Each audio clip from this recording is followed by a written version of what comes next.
بسم الله الرحمن الرحيم. الحمد لله رب العالمين،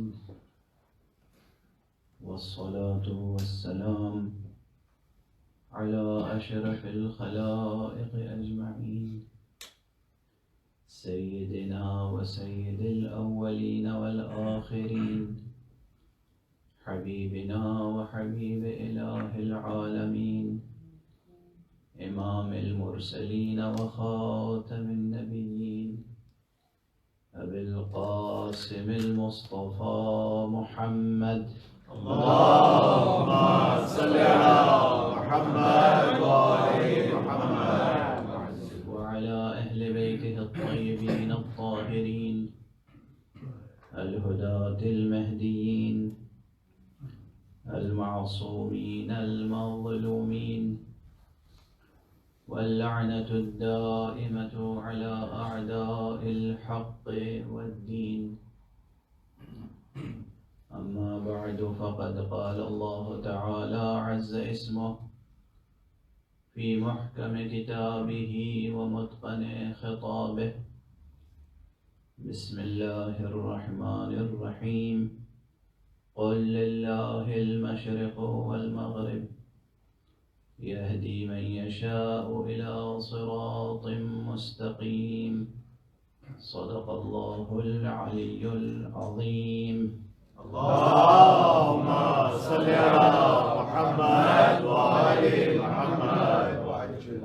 ایک اور بلندر صلوات پڑھیں. اللهم صل على محمد وآل محمد.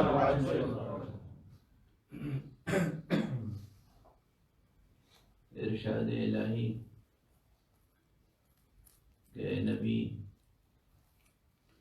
کہہ دیجئے کہ مشرق و مغرب اللہ ہی کے لیے ہے، وہ جسے چاہتا ہے صراط مستقیم کی ہدایت فرماتا ہے. یہاں سے اہل تعبیر، اہل معنی اس نقطے کا استفادہ بھی کر سکتے ہیں کہ صراط مستقیم کسی مکانی جہت سے وابستہ نہیں. صراط مستقیم ہمارے لحاظ سے جغرافیائی اور مکانی حوالوں سے بلندر اور مجرد ہے. صراط مستقیم کو ایسٹ اور ویسٹ یا نارتھ اور ساؤتھ سے نہیں جوڑا جا سکتا، بلکہ مکانی اور جغرافیائی ریفرنس سے ایبسٹریکٹ ہے صراط مستقیم. اسی لیے فرمایا گیا کہ قل للہ المشرق والمغرب، کہہ دیجئے مشرق و مغرب سب اللہ کے لیے، وہ جسے چاہتا ہے صراط مستقیم کی ہدایت فرماتا ہے. تو اب اسی لیے اس سے قریب تر ایک نقطہ میں پہلے عرض کر چکا ہوں کہ کسی بھی اعتبار سے کسی بھی طرح کا جغرافیائی تعصب ذہن میں نہیں ہونا چاہیے. مشرق و مغرب کا امتیاز، اور جبکہ یہ اتنا گہرا ہو چکا ہے کہ یونیورسٹیز میں فلسفی بھی پڑھائی جاتی ہے، تو ایسٹرن فلسفی اور ویسٹرن فلسفی، اور جو کیپٹلزم ہے اس میں بھی لگا ہوا ہے ویسٹرن کیپٹلزم، جس پر میں مسلسل لعنت کر رہا ہوں اور آپ سب کو بھی لعنت کرنے کی دعوت دیتا ہوں. صلوات پڑھ دیجیے محمد. اللهم صل على محمد وآل محمد. خرابیاں کہیں بھی ہو سکتی ہیں، مشرق میں بھی ہو سکتی ہیں اور مغرب میں بھی ہو سکتی ہیں.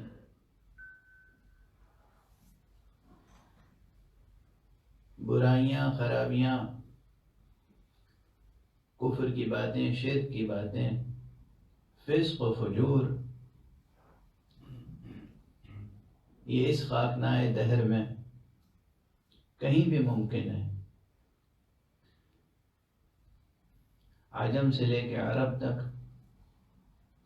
دمشق سے لے کے مکے تک۔ مکے کی حرمت اگر ہے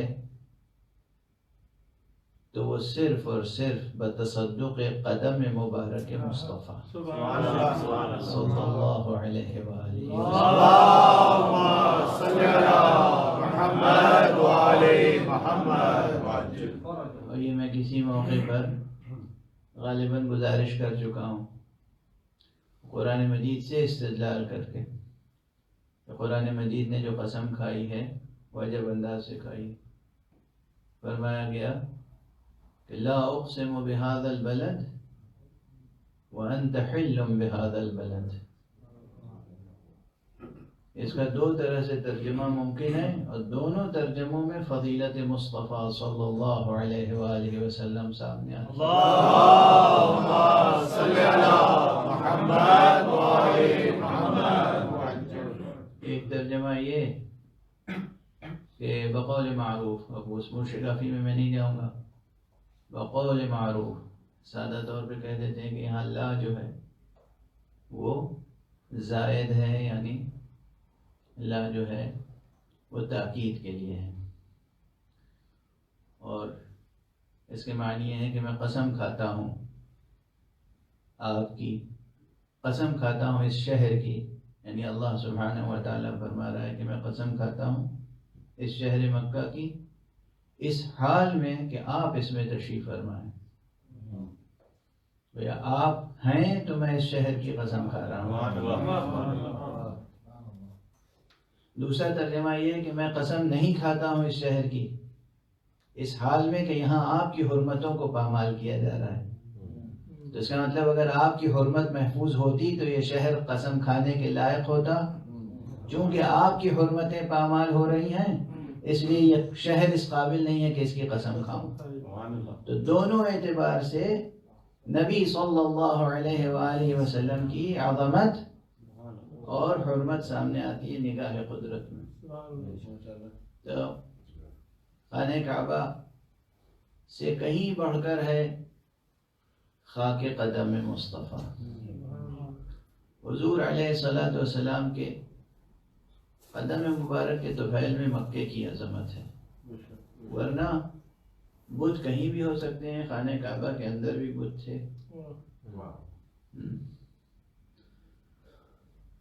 فسق و فجور، شرک اور کفر کہیں بھی ممکن ہے، تو اس لیے شرق و غرب عالم کے تمام انسانوں سے میں دست ادب جوڑ کے یہ گزارش کر رہا ہوں کہ یہ آیت بھی آپ سے یہ کہہ رہی ہے کہ ہر قسم کے تعصب کے ذہن سے نکال دو، مشرق اور مغرب کے تعصب کو ذہن سے نکال دو، اور نہ مشرق کی دھن ہونی چاہیے اور نہ مغرب کی دھن ہونی چاہیے، انسان کو دھن ہونی چاہیے تو صراط مستقیم کی، کہ ہمیں وہ مل جائے، صراط مستقیم پر ہم گامزن رہیں، صراط مستقیم سے ہم وابستہ رہیں، حق سبحانہ و تعالیٰ کی خصوصی توفیق تائید شامل حال رہے اور ہم صراط مستقیم پر آگے بڑھتے چلے جائیں۔ ایک صلوات پڑھ دیجئے محمد۔ اللہم صلی علی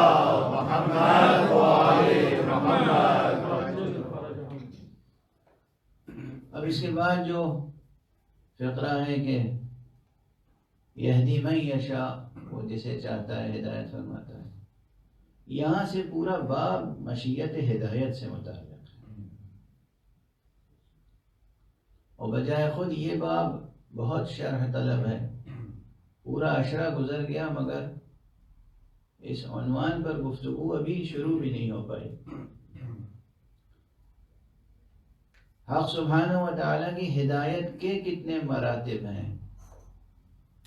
کیا یہ ممکن ہے؟ اسی قرآن مجید میں اللہ سبحانہ و تعالیٰ نے اعلان فرمایا ان علینا للہدی، بے شک ہمارے اوپر ہے ہدایت۔ تو جب اس نے ایسے زبردست طریقے سے اعلان فرمایا ہے کہ ہمارے اوپر ہے ہدایت، تو کوئی بھی فرد ایسا ہے جو نعوذ باللہ حق سبحانہ و تعالیٰ کے روبرو کھڑے ہو کر روز محشر کہہ سکے کہ مجھ تک ہدایت نہیں پہنچی تھی، گویا اس کی حجت تمام ہو جائے اللہ کے اوپر، نعوذ باللہ، یہ ممکن ہے؟ اس کے معنی ہے کہ ہدایت تو سب تک پہنچی، لیکن ہدایتوں میں تفاوت اتنا ضرور ہے کہ ہدایت پہنچنے کے باوجود شیطان ہو گیا، اور ہدایت پہنچنے کے بعد آدم خلیفۃ اللہ ہو گئے۔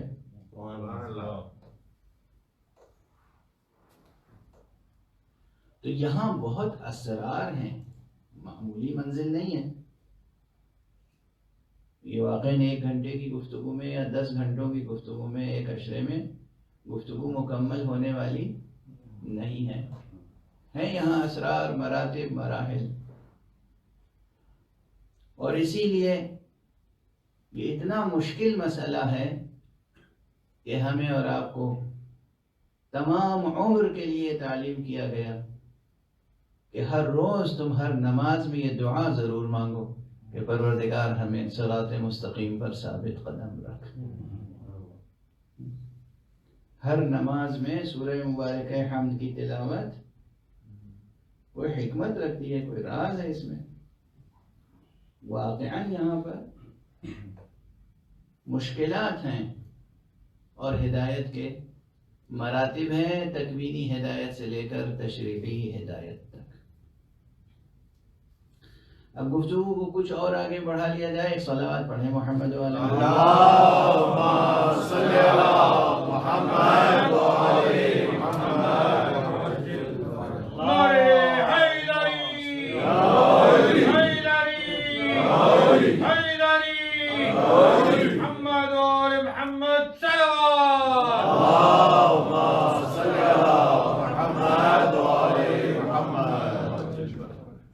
اب جو گفتگو کا مرحلہ سامنے ہے، جو مثال میں عرض کر رہا ہوں، یہ پورے قرآن مجید کی ایک ممتاز ترین مثال ہے، مثال نہیں بلکہ یہ بیان ہے اور اتمام حجت ہے۔ اگر یہ بات سمجھ میں آ جائے تو یہ کچھ نہ کچھ بات سمجھ میں آ جائے گی کہ مشیت ہدایت کس سے کہاں تک وابستہ ہوتی ہے، کسے کہاں تک مشیت ہدایت کس کے کس قدر شامل حال ہوتی ہے۔ کلامی نقطہ نظر سے، فقہی نقطہ نظر سے، اصولی نقطہ نظر سے، جسے کہتے ہیں علمی موشگافیاں، جسے عوام الناس کہتے ہیں بال کی کھال اتارنا یا بال کی کھال کھینچنا، جو بھی جہاں کا علاقائی محاورہ ہو، تو جو منطقی حضرات ہوتے ہیں جن کا کام ہوتا ہے بحث کرنا، ریسرچ کرنا، تو وہ تو ظاہر سی بات ہے کہ منہ شگافیاں کرتے ہیں۔ تو منہ شگافیوں کی منزل میں تو بہت تفصیلات ہیں، شاخ در شاخ، لیکن ایک چھوٹا سا فقرہ یاد رکھیے، یہ فقرہ علمی اور عملی دونوں اعتبار سے گرہ کشا ہے، شاہ کلید ہے۔ جب آپ کو کوئی ہدایت ملے، اگر اس پر، اس ہدایت کے مطابق آپ عمل کر لیں اعتقاد و یقین کے ساتھ، بنیت قربت حق، تو مزید ہدایت شامل حال ہوگی۔ اور اگر کسی ہدایت پر عمل نہیں کیا تو بس وہاں سے منقطع۔ ہدایت کیا لیکن پورے دل سے نہیں کیا،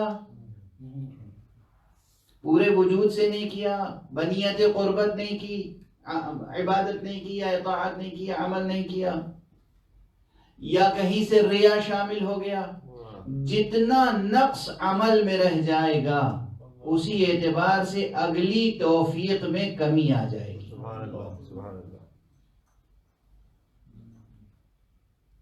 جب تک کہ اس کا جبران استغفار اور توبہ سے نہ کیا جائے۔ یعنی خود قضیہ حضرت آدم علی نبینا وعلیہ الصلوۃ والسلام میں یہ چیز روشن ہو جاتی ہے. ایک صلوات پڑھ دیجیے محمد. اللهم صل على محمد وعلى محمد. انشاءاللہ آپ حضرات دعا فرمائیں گے. دیکھیے ظاہر ایک عرصے سے، ایک زمانے سے آپ حضرات اس فقیر کی تقریریں سماعت فرما رہے ہیں. ایک تو صلوات بھیجنے میں اور صلوات بھیجوانے میں خود ثواب ہے، لیکن میں اتنا بار بار صلوات بھیجنے کے لیے اصرار نہیں کرتا تھا. یہ میری طبیعت کی ایک کمزوری ہے. اب اس طرح سے تقریر نہیں کی جاتی تو درمیان میں سانس لینے کے لیے قبلہ کی صحت و سلامتی کے لیے بلند تر صلوات. اللهم صل على محمد وعلى محمد. ایک کیفیت سامنے ہے آپ حضرات کے کہ میں اس قدر بار بار صلوات خود نہیں بھیجواتا تھا، حالانکہ یہ بھی نقص تھا. مجھے پہلے ہی سے صلوات بھیجوانی چاہیے تھی، یہ ثواب حاصل کرنا چاہیے. صلوات پر محمد وعلی محمد. اللهم صل على محمد وعلى محمد. تو بہرحال حضرت آدم علیہ السلام کے واقعے میں اور شیطان کے واقعے میں یہ چیز اشکار ہے. ہدایت ملی حق سبحانہ و تعالیٰ کی، علم ملا، ادھر سے توفیق ملی، موقع ملا. شیطان نے اطاعت نہیں کی، اس سے توفیق سلب ہو گئی. آدم نے بھی اطاعت نہیں کی تھی ایک حکم میں، مگر فوراً توبہ کر لی. توبہ کے نتیجے میں آدم کا رتبہ اور بڑھ گیا. اور ہمارے یہاں تو یہ ہے شاہ کلید. جب جتنی ہدایت ملے اس ہدایت کے مطابق پورے وجود کے ساتھ، سلامتی نیت کے ساتھ آپ قربتاً اللہ عمل کریں، توفیق میں اضافہ ہوتا چلا جائے. اور اگر عمل میں کوتاہی ہوگی تو ادھر سے توفیق میں پھر رکاوٹ ہو جائے گی. پروردگار ہمیں اور آپ کو سب کو توفیق عطا فرمائے کہ ہم جملہ احکام الہیہ پر عمل کریں اور خصوصیت کے ساتھ عزائے حسینی میں ریا نہ کریں. میں بار بار یہ محسوس کر رہا ہوں کہ عزاداری میں بھی ہم لوگوں سے کچھ نہ کچھ ایسی خطا ضرور ہوئی ہے جو اس سال پورے کرۂ ارض پر کورونا کی وجہ سے جو عزاداری میں رونق ہوا کرتی تھی اس میں بہت کمی آ گئی ہے. اللہ کو یا اللہ والوں کو ریاکارانہ کوئی عمل منظور نہیں ہوتا. وہاں اگر کوئی نقد اس بازار محبت و مودت میں اگر کوئی نقد جن سے نقد قبول ہوتا ہے تو وہ صرف نقد اخلاص، جن سے اخلاص. ایک اور صلوات پڑھ لیجیے. اللهم صل على محمد وعلى محمد. اب دیکھیے یہ جو میں نے عرض کی ہے معروضات، یہ ذہن میں رہے. جتنا ادھر سے جتنی ہدایت ملے اس ہدایت پر، اس ہدایت کے مطابق عمل وجود میں لایا جائے. عمل وجود میں لایا جائے وہ بھی بقصد قربات، بدون ریا، مکمل اخلاص کے ساتھ. یہاں پہ ٹھہر کے بریکٹ میں ایک بہت بڑی بحث سمیٹ کے رکھ دوں آپ کے سامنے. بعض حضرات تولا کے ساتھ تبرہ کے قائل نہیں ہیں اور صلوات کے ساتھ لعن کے قائل نہیں ہیں. اصل بنیاد اخلاص یہ ہے، بنیاد اخلاص یہ ہے کہ معشوق سے محبت کی جائے اور معشوق کے مخالفوں سے براءت کی جائے. بنیاد اخلاص یہ ہے کہ وہ اللہ واحد کو تسلیم کیا جائے تو باطل خدا کا انکار. بنیاد اخلاص یہ ہے، ایمان اور اس کے ساتھ اخلاص. ایمان خدا پر ایمان لے آئے، اخلاص یعنی باطل خداؤں کا انکار. ایمان یعنی مصطفیٰ پر ایمان لے آئے، اخلاص یعنی جھوٹے نبیوں کا انکار، چاہے وہ اس زمانے میں مسیلمہ کذاب ہو یا اس زمانے کے کوئی بھی ہو، کہیں کے بھی ہوں، امریکی ہوں یا پاکستانی ہوں، کوئی بھی نبی ہو اس کا انکار. اور اسی طرح مقام ولایت میں جوہر ایمان یہ ہے کہ امیر المؤمنین علی ابن ابی طالب علیہ السلام اللهم صل على محمد وآل محمد. ایمان، اور پھر باطل مدعیان ولایت سے تبری، بیزاری، انکار، اخلاص ہے. اسی کا نام ہے اخلاص. تو حق سبحانہ و تعالیٰ کے لیے پر اخلاص عمل، با اخلاص عمل کیا ہے؟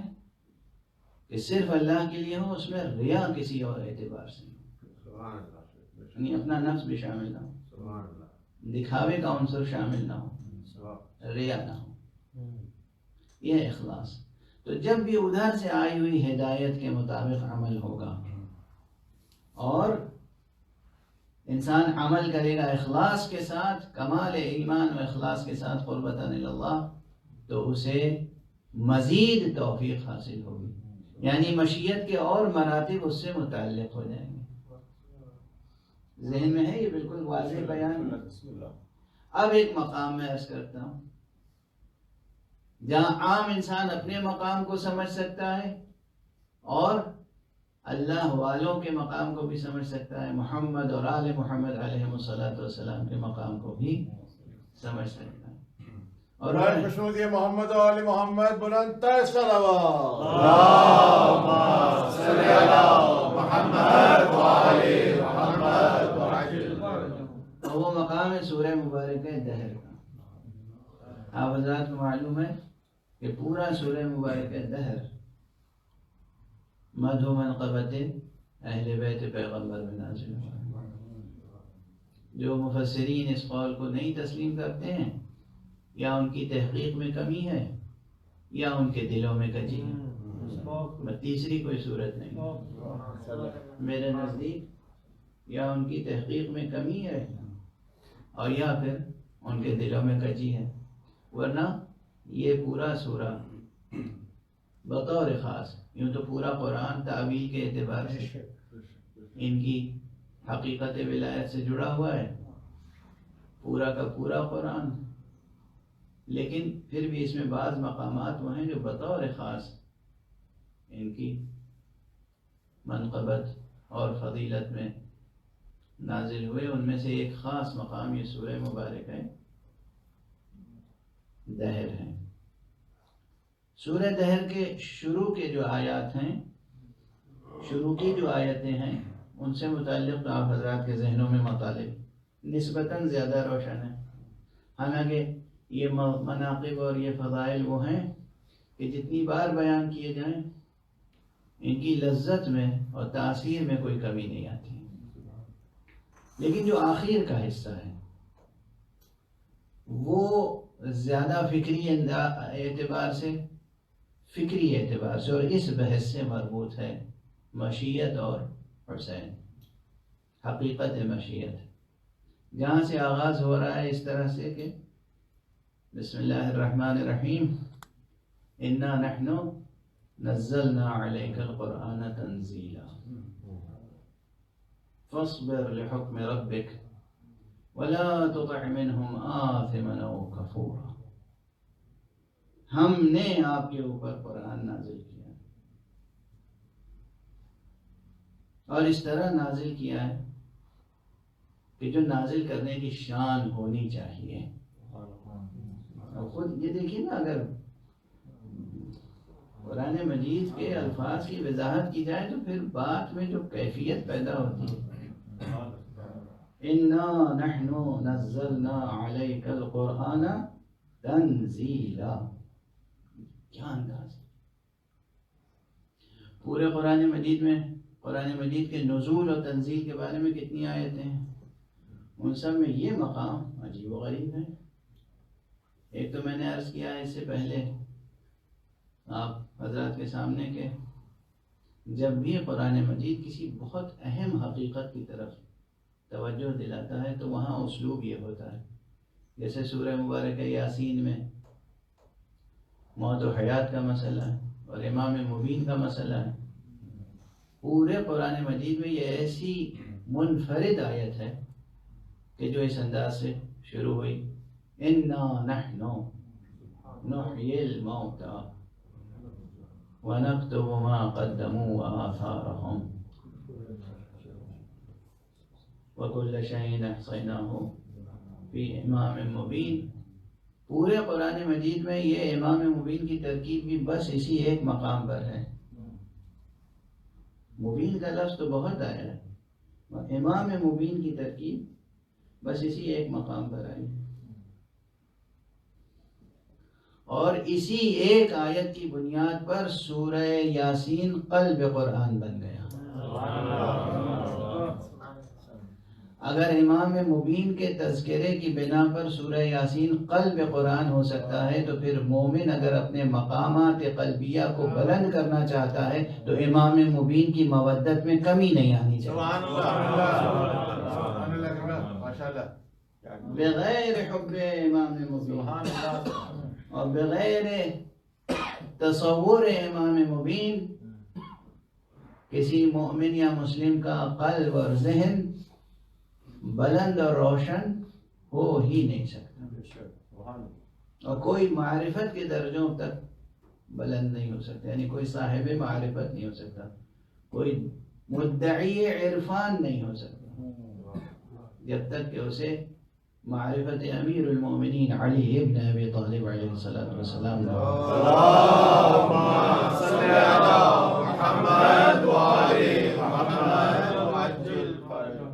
تو جس طرح وہاں ایک خاص ہم ہیں، ہم جو مردوں کو زندہ کرتے ہیں.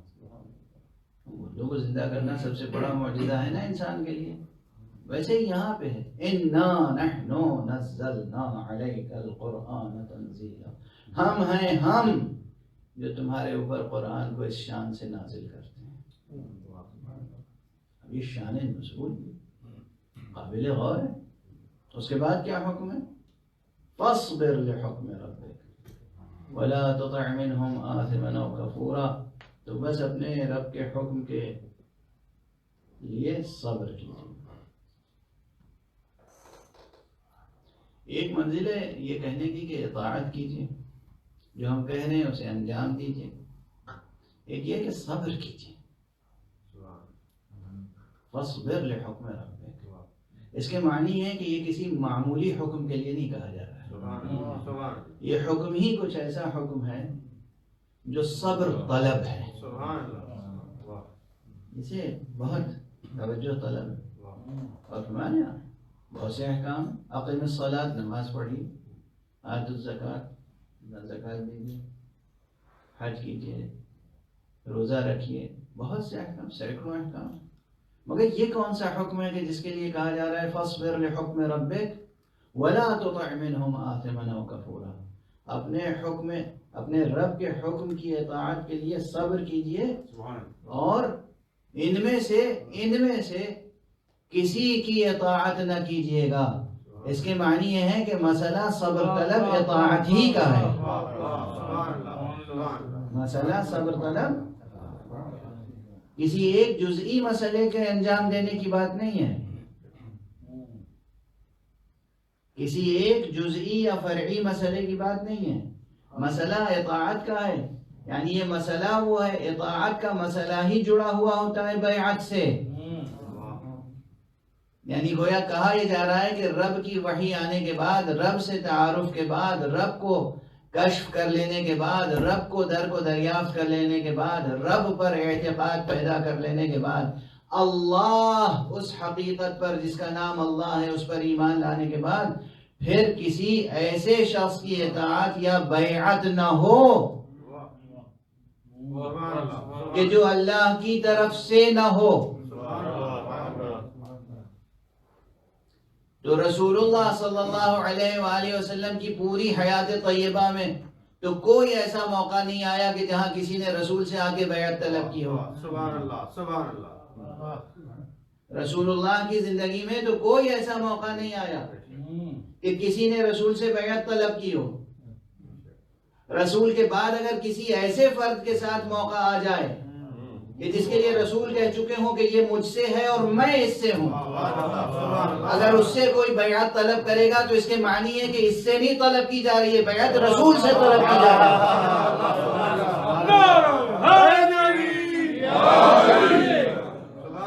اور اگر بیعت رسول سے طلب کی جا رہی ہے تو قرآن کہہ رہا ہے فَاصْبِرْ لِحُكْمِ رَبِّكَ وَلَا تُطِعْ مِنْهُمْ آثِمًا أَوْ كَفُورًا، بس اپنے رب کے لیے صبر کیجئے اور ان میں سے نہ کسی گناہگار کی بیعت کیجئے گا نہ کسی کافر کی بیعت کیجئے گا۔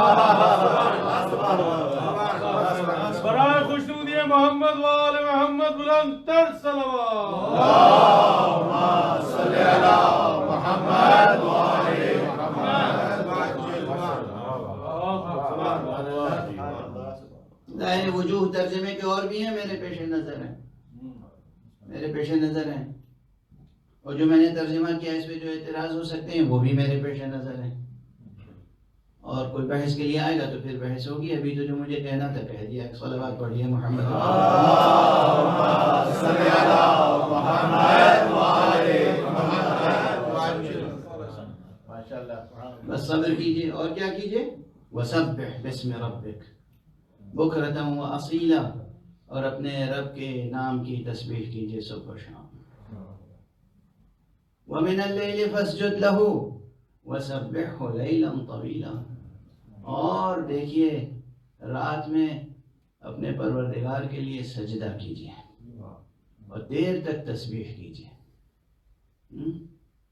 یہاں لیل ہے الف لام کے ساتھ، اللیل، اس کے معنی جن سے لیل بھی ہو سکتی ہیں تمام راتیں، اور یہ بھی ممکن ہے کہ کوئی ایک خاص رات ہو۔ سبحان اللہ سبحان اللہ۔ اللیل عربی گرامر کے اعتبار سے کوئی ایک خاص رات ہو، تو یہ کون سی رات ہو سکتی ہے جو خاص طور سے صرف محفوظ کی گئی ہو سجدے اور ذکر کے لیے؟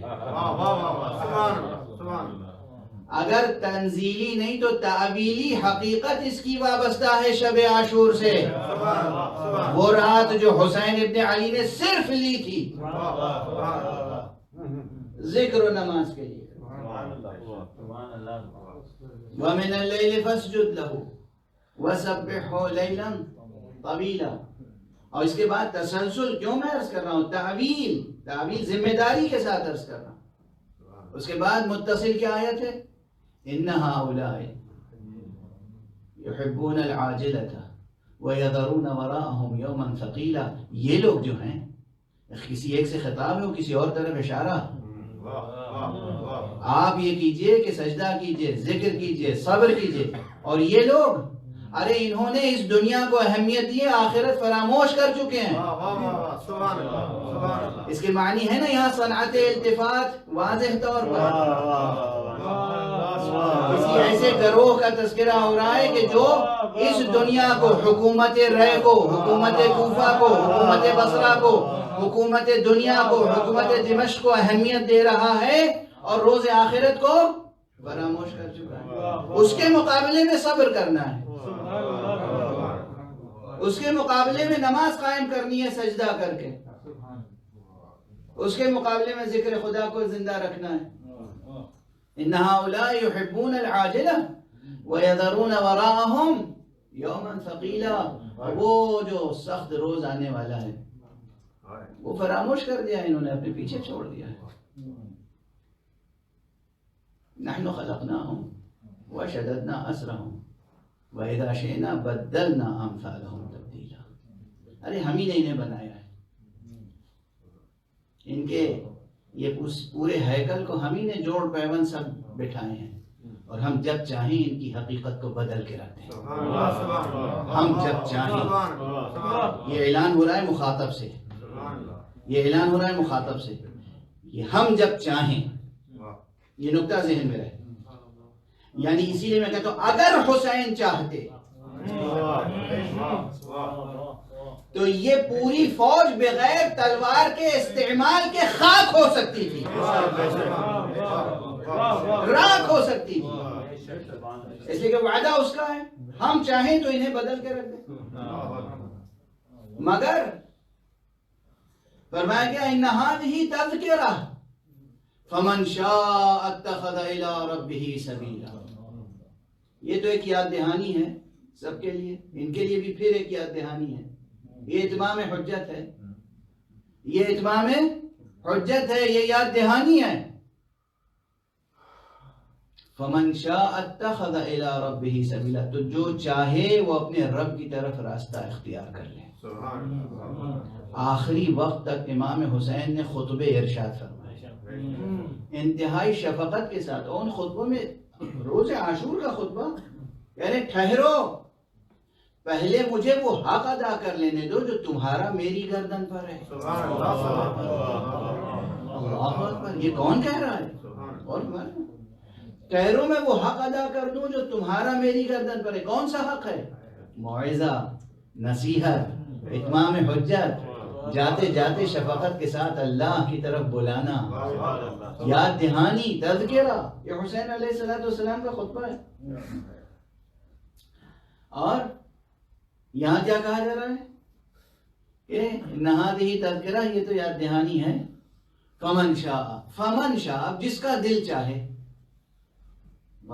جس کا دل چاہے، فمن شاء کا لفظ ہے، فمن شاء اتخذ الى ربه سبیلا، جس کا دل چاہے وہ خدا کی طرف راستہ اختیار کر لے۔ وما تشاءون الا ان یشاء اللہ، اور تم تو وہ ہو کہ کچھ چاہتے ہی نہیں ہو مگر وہی چاہتے ہو جو خدا چاہتا ہے۔ روح سخن سمجھ میں آیا؟ وہ اعلان عام ہے کہ جس کا دل چاہے خدا کی طرف راستہ اختیار۔ یہ آل محمد ہے کہ یہ کچھ چاہتے ہی نہیں ہے مگر وہی چاہتے ہیں جو خدا چاہتا ہے۔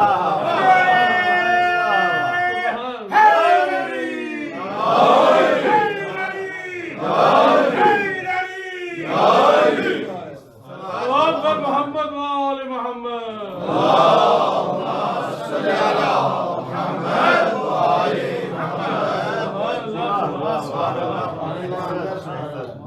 میں روز اول سے کہہ رہا ہوں کہ صنعت التفات، روح سخن کس کی طرف؟ وہ جو علوم بلاغت میں صنعت التفات کی تعریف ہے وہ بھی ادھوری اور ناقص ہے، اور جو اب تک بحثیں ہوئی وہ بھی ادھوری اور ناقص ہیں۔ ممبر سے عرض کر رہا ہوں ذمہ داری کے ساتھ کہ سامنے آپ نے کیمرے لگا رکھے ہیں، جس کا دل چاہے آ کے مناظرہ کر لے، تحقیق کر لے۔ عربی ادب اور بلاغت میں جو یہ بحثیں ہیں ابھی تک تشنا ہیں، ادھوری ہیں۔ جب تک معرفت اہل بیت وہاں بھی تجلی نہیں کرے گی وہ بحثیں مکمل نہیں ہو سکیں گی۔ ایک صلوات پڑھ دیجئے محمد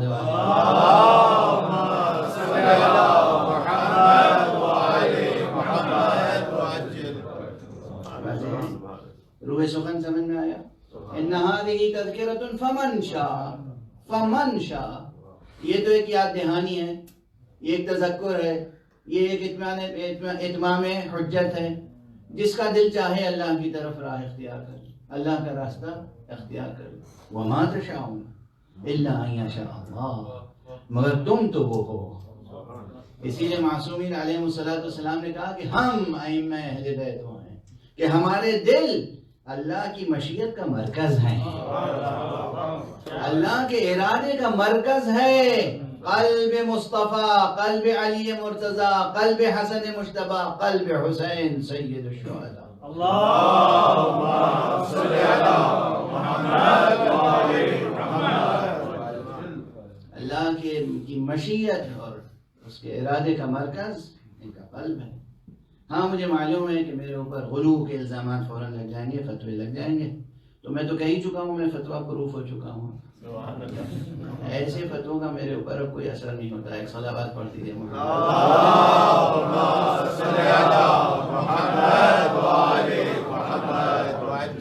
ہر وہ فتویٰ جو عداوت اہل بیت کے ساتھ سامنے آتا ہے، ہر وہ فتویٰ یا وہ رائے یا وہ نظریہ جو فضائل و مناقب اہل بیت سے متصادم ہوتا ہے، اسے میں اپنی ٹھوکروں سے دور فتویٰ کہنے کے لائق نہیں۔ حفوات ہیں، حفوات۔ فتوے کا لفظ بہت محترم ہے، فتوے کا لفظ بہت محترم ہے، فتوے کا لفظ بہت محترم ہے، لیکن وہ فتویٰ جو عداوت اہل بیت کے ساتھ آئے، وہ فتویٰ جو ان کی منقصد کے لیے آئے، ان کے فضائل و مناقب کے انکار کے لیے آئے، وہ فتویٰ نہیں، حفوات ہیں، حفوات۔ حفوات کا ترجمہ آپ لوگ کر لیجئے گا، میں نہیں کرتا ہے۔ صلوات پڑھیے محمد۔ اللہم صلی علی محمد وآل محمد۔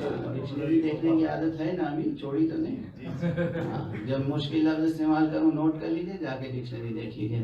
ڈکشنری دیکھ کے بھی سمجھ میں نہ آئے تو پھر مجھ سے پوچھ لیجیے. ایک اور بلند صلوات پڑھ لیجیے.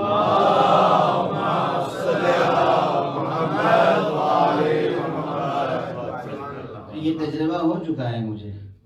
ایک صاحب ڈکشنری ہاتھ میں لے کر میرے سامنے مجھ سے بحث کر رہے تھے کہ یہ لفظ ایسے نہیں ایسے. وہ ضبط کلمہ مجھے یاد ہے. وہ میں ہو سکتا ہے وہ میری تقریر سن رہے ہوں تو یہ سمجھیں گے کہ میں انہی کا تذکرہ کر رہا ہوں، اس لیے میں لفظ نہیں دہرا رہا ہوں. ایک لفظ غلط زبان سے ادا کیے جا رہے تھے اور اصرار تھا کہ یہ لفظ یوں ہی ہے. میں نے کہا نہیں بھائی ایسے نہیں ہے.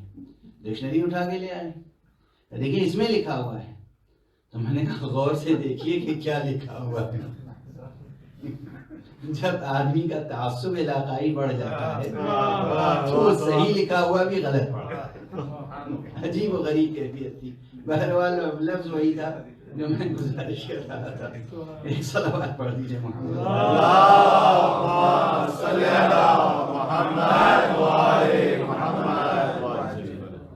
تو یہ وہ مقام ہے سورہ مبارک ہے.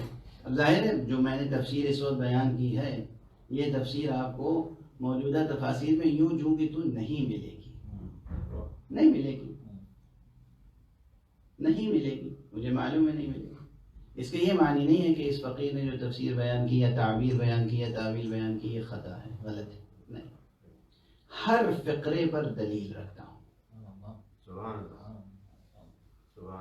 کوئی میں آپ کی واہ واہ اور سبحان اللہ کے لیے تقریر نہیں کر رہا ہوں. یہ بھی جملہ میرا کئی بار کہہ چکا ہوں کہ میں تو آپ کو خوش کرنے سے زیادہ ناراض کرنے کا ہنر رکھتا ہوں. یہ ہنر ہے مجھ میں، استعمال بھی کرتا رہتا ہوں. ہر فقرے پہ دلیل رکھتا ہوں، ادبی، علمی، منطقی، حکمی، عرفانی. جس کا جب جی چاہے مناظرہ کر لے اور جس کا جب جی چاہے مباحثہ کر لے. یہ بھی کوئی جملہ کوئی یہ نہیں کہ اس وقت لاکھوں کا مجمع ہے اور میں مجمع کو خوش کرنے کے لیے کہہ رہا ہوں. بینی و بین اللہ میں اپنی ذمہ داری محسوس کر کے کہہ رہا ہوں. مراتب اہل بیت بہت بلند ہے. واقعاً ان کا قلب مبارک مرکز مشیت الہیہ اور مرکز ارادہ الہیہ. یہ خدا نہیں ہے، شرک کا مقام نہیں ہے. یہ مخلوق ہیں، مگر یہ ایسے مخلوق ہیں کہ خالق نے ان پہ پورا بھروسہ کر رکھا. یہ مرغوب ہیں مگر ایسے مرغوب ہیں کہ رب نے ان پر پورا اعتماد کر لیا. یہ عبد ہیں مگر ایسے عبد ہیں کہ معبود کو یقین ہے کہ ہم انہیں جتنا بھی عطا کریں یہ نعوذ باللہ معبود ہونے کا اعلان کبھی نہیں کریں گے.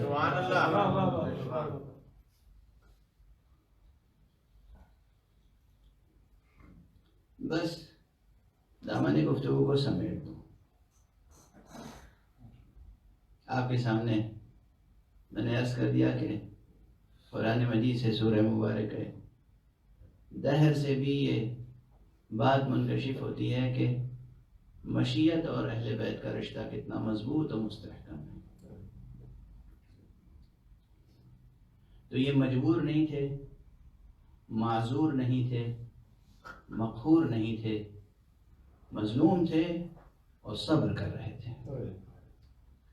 عاشور تک آقا حسین نے ایک باب مشیت کو مکمل کیا اور شام غریبہ سے بی بی جناب زینب جناب حضرت سید سجاد مشیت کا دوسرا باب مکمل کرنے میں مصروف ہو گئے. اور یہ باب مشیت اس باب مشیت سے کمتر نہیں ہے. اس کی اپنی المناکیاں ہیں اور اس کی اپنی المناکیاں ہیں. کیا قیامت ہے. امامت ساری دنیا کی رہبری کرتی ہے، امامت ساری کائنات کا سہارا بنتی ہے. اور زینب ہے جو امامت کا سہارا بنی ہے.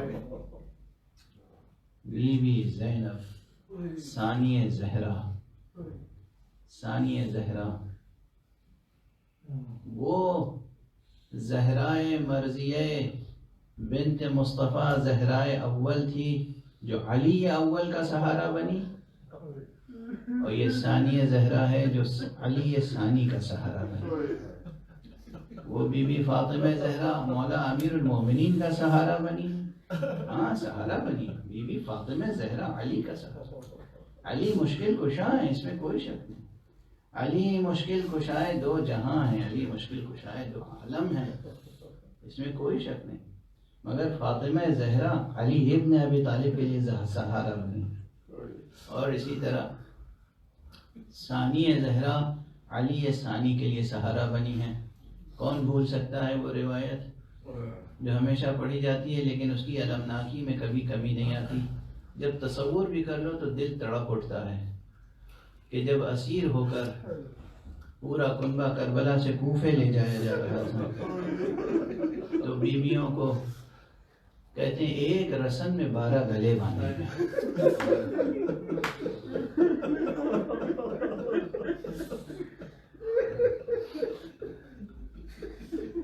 بیویوں کو بے کجاوا ناکوں پہ بٹھایا گیا، اور آگے سید سجاد ظاہر فطری طور پر پھوپھی ماں کی جگہ ہوتی، پھوپھی ماں کی جگہ ہوتی جبکہ ماں موجود نہ ہو بطور خاص۔ اور جناب زینب نے امام حسین کے تمام بچوں کو ایک خاص جذبے سے پالا تھا۔ تو اب وہ پھوپھی جو سب بچوں کو رو چکی ہو، اس کی نظر جمی ہوئی تھی سید سجاد پر۔ جناب سید سجاد آگے ایک مرتبہ پھوپھی کی نظر پڑی، دیکھا کہ سید سجاد کے چہرے کا رنگ بدل گیا، فوراً آواز دی، بیٹا میں کیا دیکھ رہی ہوں؟ میں دیکھ رہی ہوں کیا تم جان دے دو گے؟ کیا تم جان دے دو گے؟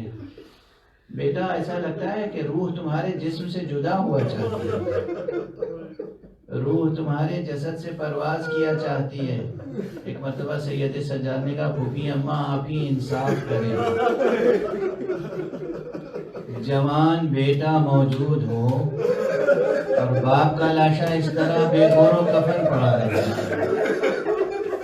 یہ قدرت نہیں ہے کہ میں دفن کر کے آگے بڑھوں، میری کیا کیفیت ہوگی؟ بی بی نے بھتیجے کو تو سہارا دیا لیکن روایتیں بتاتی ہیں کہ خود صبر نہ کر سکی، پشت ناقہ سے بیویوں نے خود کو زمین پہ گرا دیا، اور کس انداز سے بازو بندھے ہوئے ہیں، کس طرح سے کوہنیوں کے بل، گھٹنوں کے بل، کس طرح سے لاشے کے قریب پہنچی ہیں، اور اس کے بعد فریاد کی ہے اور مدینے کی طرف رخ کر کے کہا، السلام علیک یا جدہ یا رسول اللہ، صلی علیک ملیک السماء وہذا حسین مرمل بالدماء۔ اے نانا، اے رسول خدا، آپ پر تو ملائکہ سماوات نے نماز پڑھی، درود بھیجا، یہ آپ کا حسین ہے جو خاک و خون آلود سرزمین کربلا پر اس طرح بے گور و کفن پڑا۔ بیویوں نے گریہ کیا، بیویوں نے تھوڑی ہی دیر گریہ کیا تھا کہ پھر شقی آئے اور انہوں نے بیویوں کو اذیتیں دے کر لاش سرور شہیداں، لاش سید الشہداء سے جدا کرنا شروع کیا۔ اور یہ وہ موقع ہے، یہ بھی ان موقعوں میں سے ایک موقع ہے جب حسین کے کٹے ہوئے گلے نے آپ کو یاد کیا ہے، آزاداران گرامی آپ کو یاد کیا ہے۔ چلتے چلتے زینب سے اور سکینہ سے کہا ہے، میرے شیعوں کو میرا سلام ہے،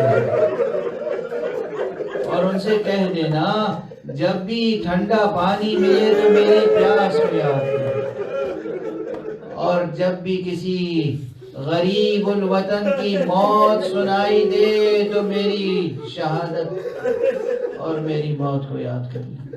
انا للہ و انا الیہ راجعون، رضا بقضائہ و تسلیما لامرہ۔ پروردگار ہمیں علوم قرآن اور معارف اہل بیت سے آشنا فرما معبود پروردگار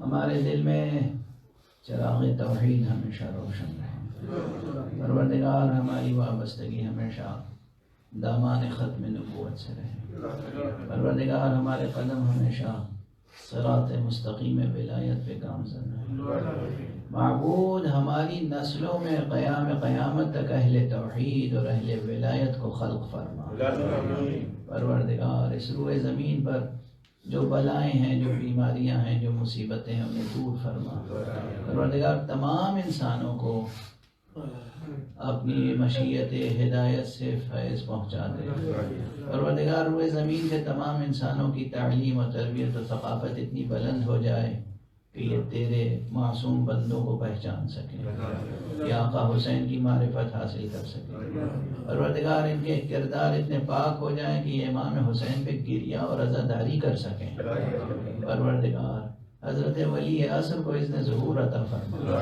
اور ان کے ہاتھوں سے اپنی رحمت و رافت و عدالت کا پرچم ہے ماتم حسین یا حسین یا حسین یا حسین یا